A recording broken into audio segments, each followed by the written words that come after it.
నమస్తే ఫ్రెండ్స్, నా పేరు మెలికీజేత గాంధీ.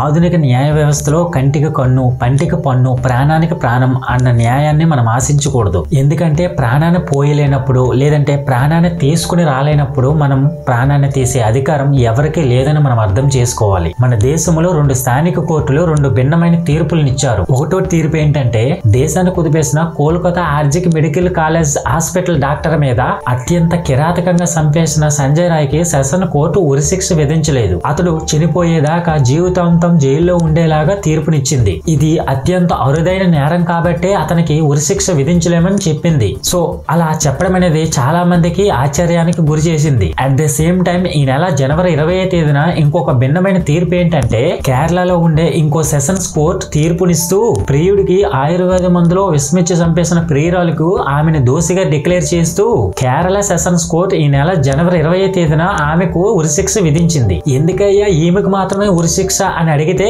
ఇది అత్యంత అరుదైన నేరం కాబట్టే ఆ అమ్మాయికి ఉరిశిక్ష విధించాము అని అంటున్నారు. ఏంటిలా 2 రకాల న్యాయాలు, న్యాయ తీర్పులు? సో ఇక ఇది కాస్త పక్కన పెడితే గనక, కేరళలో శిక్ష పడ్డ ఆ అమ్మాయి ఎవరు, విషం త్రాగి చనిపోయిన ఆ అబ్బాయి ఎవరు, అసలు ఏం జరిగిందో మనం ఇప్పుడు చూద్దాం ఫ్రెండ్స్. Let's start.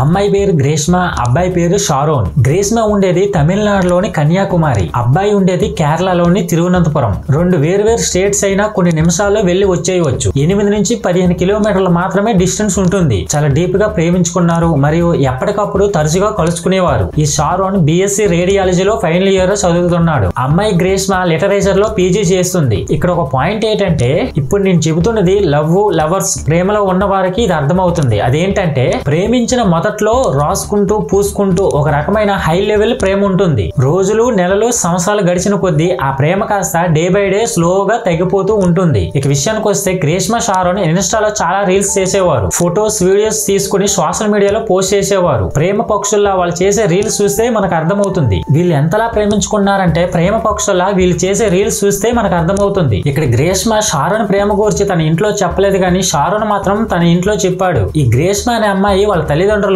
ఏకైక సంతానం. సో ఆమెకు ఒక మంచి పెళ్లి సంబంధం తీసుకురావాలని చెప్పేసి నాగలకోయకి చెందిన ఒక మిలిటరీ వ్యక్తితో సంబంధం కుదిర్చారు. ఒక మంచి యూనిఫామ్ వేసుకున్న పెళ్లి కొడుకు, గవర్నమెంట్ సెక్టార్ కి సంబంధించిన ఒక అఫీషియల్ జాబ్. సో ఇదంతా చూసిన గ్రేష్మ కొంచెం టెంప్ట్ అయ్యింది. తన ప్రియుడు షారోన్ ని పక్కన పెట్టైనా సరే తనకి ఇది ఒక మంచి చాయిస్ అనిపించింది. అతన్నే పెళ్లి చేసుకోవాలనుకుంది. కాకపోతే ఈ టైంలో గ్రేష్మ కొంచెం ఆలోచనలో పడింది. సో ఇప్పుడు నాకు ఒక మంచి పెళ్లి సంబంధం వచ్చింది, నేను అతన్నే పెళ్లి చేసుకుంటాను అని షారోన్ తో చెబితే అతను ఒప్పుకోడని, గొడవైనా జరగచ్చు లేదంటే ఇంకేదైనా జరగచ్చు అని చెప్పేసి షారోన్ కి చెప్పలేదు. దాంతో పాటు వాళ్ళు ఎప్పటి నుంచో తీసుకున్న ఫొటోస్ గానీ, వీడియోస్ గానీ, ఇన్స్టా రీల్స్ గానీ షారోన్ దగ్గర ఉన్నాయి. పెళ్లి తర్వాత గానీ, పెళ్లికి ముందు గానీ షారోన్ ప్రేమ వ్యవహారం తెలిస్తే మిలిటరీ సంబంధం చెడిపోతుందని ఇలా రకరకాలుగా ఆలోచించి ఏమనుకుందో లేదంటే ఏం ఆలోచించిందో తెలియదు కానీ తన ప్రియుడైన షారోన్ ని చంపేయాలి అని నిర్ణయం తీసుకుంది. ఈలోగా ఆ మిలిటరీ వ్యక్తితో ఆ అమ్మాయి గ్రేష్మకి ఎంగేజ్మెంట్ జరిగింది. ఈ విషయం తన ప్రియుడైన షారోన్ ని ప్రతిసారి కలుస్తుంది గానీ అసలు విషయం చెప్పడం లేదు. ఇనికి చెబితే ఏం జరుగుతుందో లేదంటే ఏం అనుకున్నదో తెలియదు గానీ షారోన్ ని చంపేయాలని నిర్ణయం తీసేసుకుంది. సో ఇక ఎలా చేస్తే ఏం చేస్తే అనే ప్లాన్స్ వేసుకొని తన మాత్రం లైఫ్ లాంగ్ సేఫ్ గా ఉండాలనుకుంది. మొదట ప్లాన్ లో కొన్ని పారాసిటమాల్ టాబ్లెట్స్ ను ఓవర్ డోస్ ఇచ్చి నీళ్ళలో కలిపి ఇచ్చింది. ఆ అబ్బాయి షారోన్ ఆ వాటర్ టేస్ట్ సరిగా లేదని నాకు వద్దని చెప్పేసి మిగతా వాటర్ తాగలేదు. ఇక 2వ ప్లాన్ లో భాగంగా గ్రేష్మ ఒక గేమ్ ఆడదామని చెప్పేసి ఒక జ్యూస్ బాటిల్ లో పారాసిటమాల్ డోస్ ని కలిపింది. ఒక జ్యూస్ బాటిల్ లో పారాసిట్ ఉంది, ఇంకొక బాటిల్లో లేదు. ఎవరు ముందుగా తాగతారనేది ఈ గేమ్ యొక్క ముఖ్య ఉద్దేశం. కానీ ఆ అబ్బాయి షారోన్ మళ్ళీ ఆ జ్యూస్ తాగేసరికి జ్యూస్ డిఫరెంట్ గా ఉందని చెప్పేసి మళ్ళీ త్రాగడం ఆపేశాడు. కొంచెం త్రాగి చేదుగా ఉందని చెప్పేసి ఆపేశాడు. ఇదంతా 2 సంవత్సరాల క్రితం జరుగుతుంది. ఇక 3వ ప్లాన్ లో భాగంగా గ్రేష్మ పంటకు పురుగు పట్టకుండా ఉండేలా పెస్టిసైడ్స్ మందుని కలిపింది. ఈ పెస్టిసైడ్స్ మందులు పంటలకు బాగా పనిచేస్తాయి కానీ మనుషులకు నరకం చూపించి చాలా భయంకరంగా చంపేస్తాయి. సో ఇక గ్రేష్మ తన ఇంట్లో ఎవరు లేరని చెప్పి తన ప్రియుడైన షారోన్ ని ఫోన్ చేసి రమ్మని చెప్పింది. ఆయుర్వేదం కషాయం మందు హెల్త్ కి చాలా మంచిదని చెప్పేసి డౌట్ రాకుండా ఉండడానికి ముందుగా ఇది తాగేటప్పుడు కొంచెం చేదుగా ఉంటుందని ముందుగా చెప్పింది. దాంతో ఆ అబ్బాయి షారోన్ విషయం తెలియక త్రాగేశాడు. ఆ తర్వాత ఇంటికి వెళ్ళిపోయాడు. ఈలోగా అమ్మాయి గ్రేస్మా తన ఫోన్ నుండి ఐఎమ్ వెరీ సారీ అని మెసేజ్ చేస్తూ షారోన్ కి మెసేజ్ చేసింది. సారీ ఎందుకు చెప్తున్నావని షారోన్ అడిగినప్పుడు, నువ్వు వచ్చినప్పుడు ఆయుర్వేద కషాయం ముందు ఎక్స్పైర్ అయిపోయింది, నీ ఒంట్లో కొంచెం ఏమీ బాగోకపోయినా కంగారు పడొద్దు, ఏం కాదులే అని కవర్ చేసింది. ఆ మాటని షారోన్ నమ్మి హాస్పిటల్ కి వెళ్లడం మానేశాడు. ఆ రోజు నుండి షారోన్ బాడీలో కొంచెం తేడాగా ఉంది. ఒక వారం 10 రోజుల వరకు షారోన్ బాడీలో హెల్త్ బాగోకపోయినా హాస్పిటల్ కి వెళ్ళలేదు. కానీ ఆ అబ్బాయి షారోన్ బాడీలో ప్రతి organ day by day fail అవుతూ వస్తుంది. సో ఫైనల్ గా సీరియస్ అయ్యేసరికి హాస్పిటల్ కి అడ్మిట్ అయ్యాడు. కానీ డాక్టర్ ఏం చెప్పాడంటే ప్రాణం పోయే వరకు ఏం చేస్తున్నారని చెప్పి ట్రీట్మెంట్ చేసేలాగా షారోన్ చనిపోయాడు. అయితే షారోన్ కి గ్రేస్మా మీద కొంచెం కూడా డౌట్ రాలేదు. కానీ హాస్పిటల్లో అడ్మిట్ అయ్యి అడిగినప్పుడు తన ప్రియురాలు ఇచ్చిన ఆయుర్వేద మందు గురించి చెబుతాడు. అది తప్ప నేను ఇంకేమీ తీసుకోలేదని చెబుతాడు. సో ఇక తన ప్రియురాలైన గ్రేస్మా మీద ఇన్వెస్టిగేషన్ చేసిన తర్వాత జైలు శిక్ష పడింది. ఆ తర్వాత కొన్ని రోజులకి బెయిల్ మీద బయటకు వచ్చింది. మళ్ళీ ఈ కేసుని కొన్ని నెలల నుండి బషీర్ గారు, ప్రాసిక్యూటర్ విఎస్ వినీత్ కుమార్ గారు, గ్రేస్మా డిఫెన్స్ లాయర్ వీళ్ళందరి ఆధ్వర్యంలో ఒక డాక్యుమెంట్ కోర్టుకి సబ్మిట్ చేస్తారు. అన్ని చూసిన తర్వాత జడ్జి గ్రేస్మాకి ఉరిశిక్ష గా ప్రకటించారు. గ్రేస్మాకి ఉరిశిక్ష వేయక ముందు గ్రేస్మా డిఫెన్స్ లాయర్ జడ్జిని చాలా రకాల క్వశ్చన్లు చేశాడు.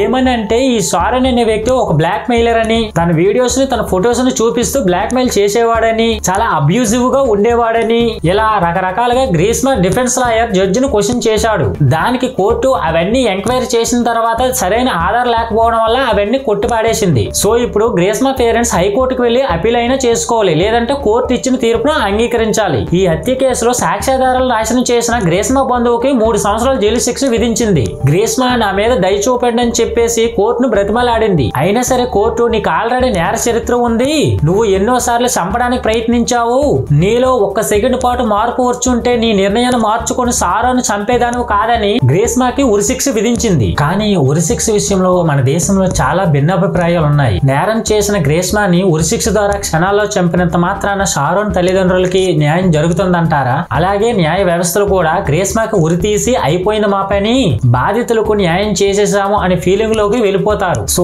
ఇది కరెక్ట్ అంటారా? అలా అని గ్రేస్మాని సపోర్ట్ చేయడం లేదు నేను. గ్రేస్మాని ఖచ్చితంగా పనిష్ చేయాలి. అది ఎంత పెద్ద నేరమైనా ఒక మనిషిని ఉరిశిక్ష వేసి చంపడం చాలా తప్పని చెబుతున్నా. ఎందుకంటే మనం చంపాల్సింది నేరం చేసిన మనిషిని కాదండి, ఆ మనిషిలో ఉన్న నేరాన్ని చంపాలి, ఆ మనిషిలో ఉన్న చెడుని చంపాలి, ఆ మనిషికి జైల్లో పెట్టి కౌన్సిలింగ్ ఇవ్వాలి. అలా చేయడం వల్ల బయట ఉన్న వారందరికంటే జైల్లో ఉన్న వారందరిలో ఒక మంచి మార్పును చూడగలం. ఇక్కడ గ్రేస్మా చేసింది 100% తప్పే, కానీ ఈ ప్రాణాన్ని తీసే అధికారం ఈ భూ ప్రపంచంలో ఎవరికీ లేదంటున్నా. షారోన్ ప్రాణాన్ని గ్రేస్మా తీసిందని, సో గ్రేస్మా ప్రాణాన్ని తీసేస్తామని, గ్రేస్మాకు ఉరిశిక్ష విధిస్తున్నామని అంటున్నాం. బానే ఉంది. గ్రేస్మాకు ఉరిశిక్ష వేసి గ్రేస్మాని చంపిన తర్వాత మరి గ్రేస్మా ప్రాణం పోవడానికి కారకులు ఎవరు లేదంటారా? లేదంటే దేశ శిక్షమా స్మృతి కింద చంపితే ఆ తప్పు లెక్కల్లోకి రాదంటారా? ఆలోచించండి ఫ్రెండ్స్. సో ప్రాణం పెట్టని నువ్వు ప్రాణం తీసే అధికారం నీకు లేదు. అయితే ప్రాణం తీసే అధికారం ఎవరికీ లేదంటారా అని అంటే ఒకే ఒక్కరికి ఉంది. అది ఎవరంటే ఒక మనిషికి ఎవరైతే ప్రాణం పోస్తారో